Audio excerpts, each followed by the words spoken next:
Why we're manipulative.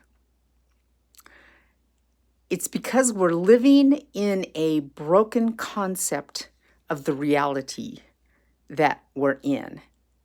If you're studying Eastern traditions, you're kind of believing in enlightenment. And if you're a therapist, you're believing in some sort of a fixed state. If you're a Christian, you're believing that everyone else is going to hell, right? A therapist thinks everyone else needs to be fixed. A person who believes in enlightenment thinks everyone and everything else is unawake because we project things out. But if any of us ever stop and just really look inside, you'll see that you can't believe that about yourself. You can't completely believe that about yourself. No Christian really believes that they are going to hell. If they believed that, they would leave everyone else alone and just completely work on themselves, right?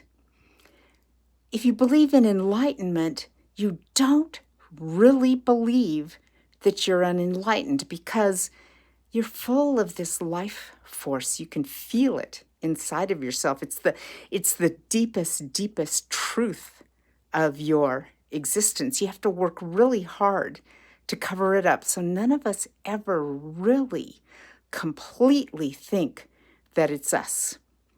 And so we project everything out. And it seems like, well, if we can just manipulate the world and the people around us to behave properly so that we can be living in the state that we know we should be in, then that seems like a good choice. But everything is not separated like that. And you can quickly see it by just knowing that everything is alive. Everything is consciousness. Change your opinion on that.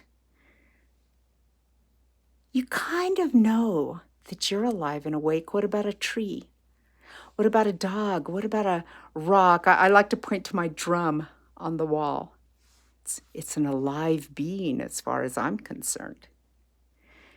The second you start surrounding yourself with this aliveness and this awakeness, then it's easy to blend yourself into it because that's where you are all the time. And you know it's the truth.